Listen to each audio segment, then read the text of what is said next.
to our channel. It has been a while. I kind of stopped recording the process of us remodeling this place because we were really eager to get it done. We were finally able to move in, and we just were really focused on getting the last few projects in before moving in, and we just had to paint this entire house, and it kind of seemed boring if I just showed you us painting the entire house. Like, it'd be literally that because I was on the move and I didn't have time to talk or anything. So anyways, the house is painted. I don't know if we were able to show you an after of that yet. We haven't really gotten to showing any before and after videos. So we will pretty soon here. We are actually getting counters in our kitchen here.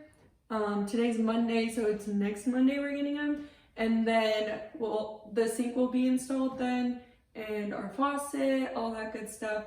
So we'll show you a kitchen tour soon after that, but we still have to do backsplash. So it might be a few months from now. I don't know, depending on how fast we get to that project. But I did want to pop on here and kind of make a video because I know a lot of people were interested in how we painted the cabinets, and I started the video process for that but got like super duper tired because it took an entire week and kind of got lazy with the video thing and just wanted to get it done, and so I stopped recording the process. But today I am going to be painting.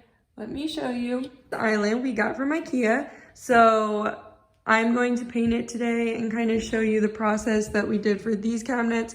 Of course, it's going to be a little different because for those cabinets, we had to sand and just kind of like prep it so that the stain wouldn't seep through the paint. So we had to sand, prime, all that good stuff, which took way longer. So with this, it's already white. There's no like stained wood under it. So we're gonna be able to just paint it, but I'll show you the technique that we did to keep it from streaking like those cabinets.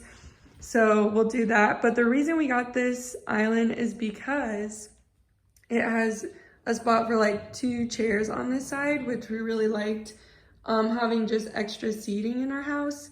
And then we have an entire other counter space to prep food on, which will be awesome. Even though this is the most countertop space we've ever had, it still will be nice to have just this spot to come over and prep food because we're cooking here, prepping here, like it will just be really nice. And then down here it has storage.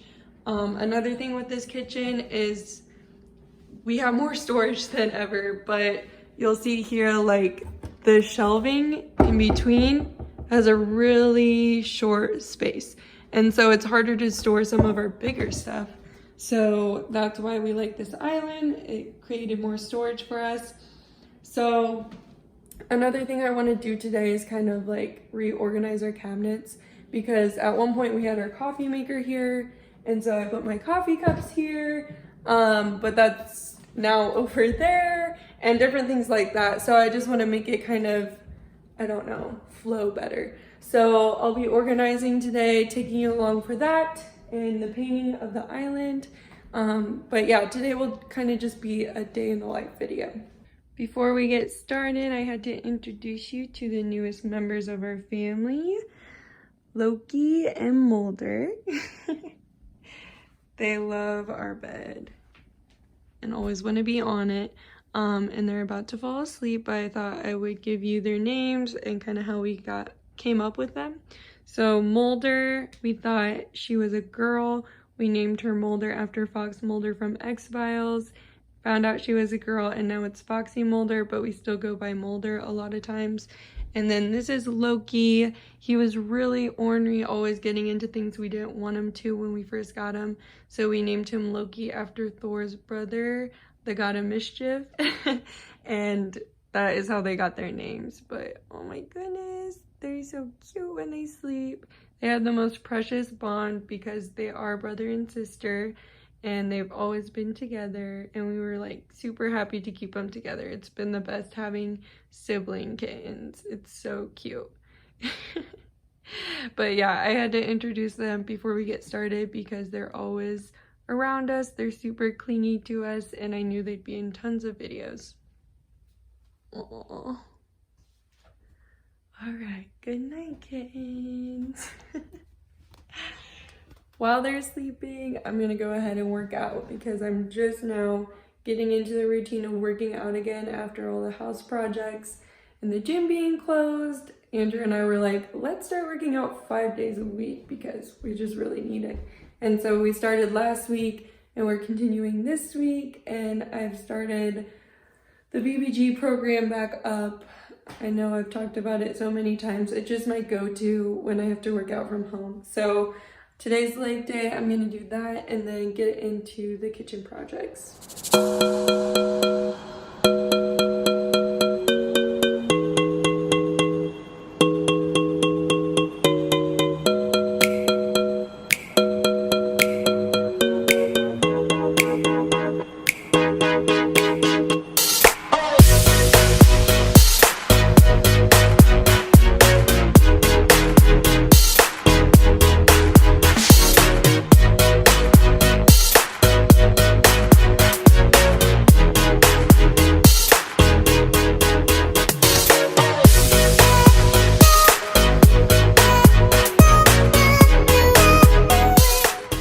About to paint our island, and I thought I'd walk you through really quick what I use to paint our cabinets.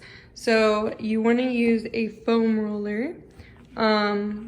It's like a sponge, and the reason you want to use this versus your regular nap roller that's a little more furry is because your walls, I don't know, you probably can't see, but they have more of a bumpy texture, and that's created by this nap roller, where the foam roller will be a flat and smooth finish.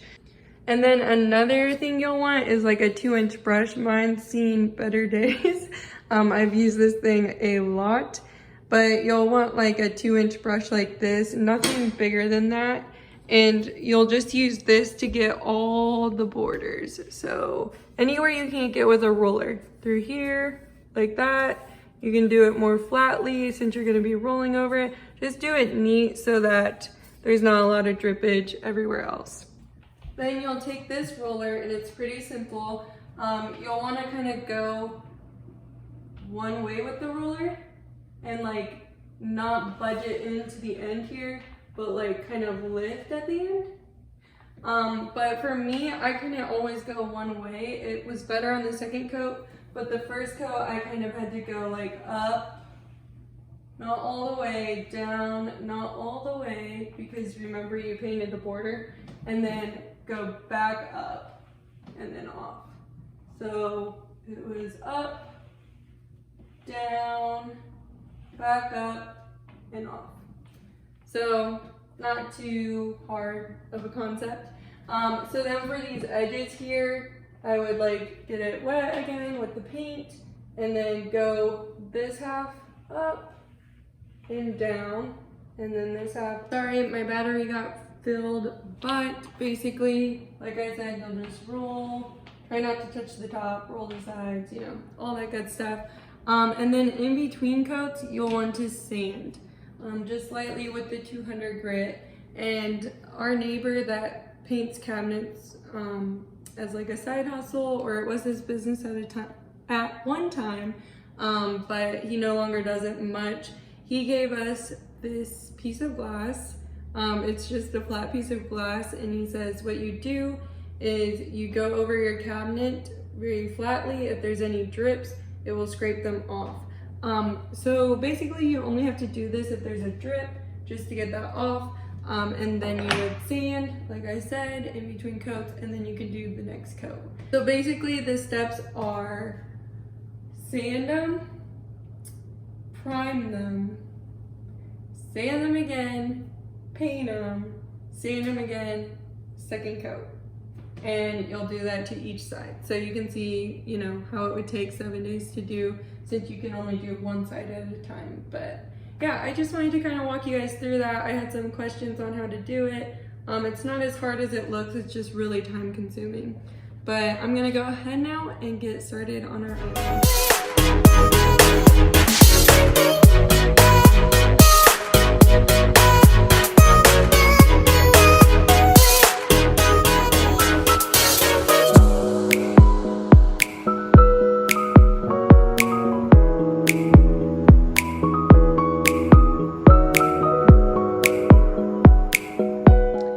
Here's the front side of our island, and I absolutely love it painted black and how it goes with our kitchen.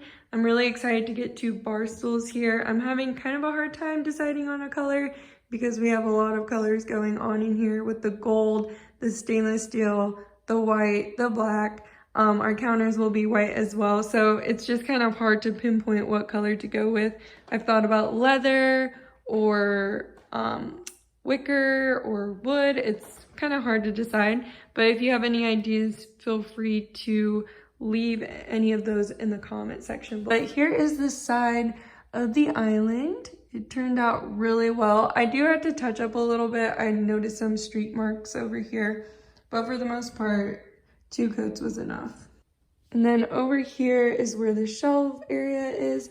I still have to take some painter's tape off, but I really love the black with the wood. I'm super excited to organize this space today.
Kind of where we put everything.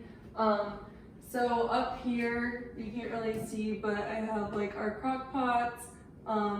This is some party stuff that I didn't know where to put, and so it all went up there. Big items that we don't use often. And then over here, we used to have our glassware, like glass cups and wine glasses, different things like that. But it made more sense for the coffee stuff to go over here because we moved our coffee maker over here. Someday I'm gonna get our coffee canisters out. I can't find them, but I'll put this in there. But for now I just have it up there so it's not cluttering the counter. And over here we have hosting ware up there, hosting bowls and plates and stuff. Our cutting boards, our measuring bowls, our mixing bowl, our strainers, and I even put my NutriBullet in here because the attachments are down here. And this is where I put all kitchen attachments or accessories. And then before we had our towels in here, but I like having Tupperware in a drawer much more, so I moved that here. Silverware. Before we had our Tupperware here, but where I had the plates before, you had to open both doors to get to, but this one's nice and big enough that you can just grab a big plate and just open this door, or if you want a small plate, you just open this door. And then our casserole dishes are up there because we never, ever use those. But someday I'm sure we will. And then up here is a lot of baking stuff, big stuff, that I don't know what to do with up there. Here we have our glasses. So they used to be where the mugs are, and now I put them here. It's the same size. It's organized the same way. It just made more sense to be put over here. And then the mugs were here before, and now I have a place for all our big wine glasses that I couldn't fit in there before, and they were just in a moving box still. So I was able to put those in here. I kept our blender here, even though we normally use it for cooking or celery juice. I put it here because we also use it for blended cocktails. So it works good there. And then all the glasses that were too big, I just put them at the top with some of our hosting serveware, dishes, whatever you want to call it. And then here is our miscellaneous drawer for measuring cups, any of these serving spoons or cooking spatulas. So all that's in there. I want to get something to divide it and organize it better, but for now it's just all crammed in there. And then here is our pots and pans. What I put under the island here is just some canned salsa. We had tea boxes where I keep some of our bulk stuff that I refill later. I haven't put our towels here. I'd like to get a basket for this. And then I put some of our plastic party stuff here, and I'd like to get a basket for that too. Someday I want to do something with this Lazy Susan, but for now I just put it there. And then we have our toaster oven down there as well. Huh. And you really like to get in there, don't you? So that is all the organization I did today, and I'm sure I'll mix it up a little bit once we get new counters. I didn't really go over how I organized the countertop because I'm sure things will change. Thank you guys so much for watching, and I look forward to seeing you in my next video. Bye.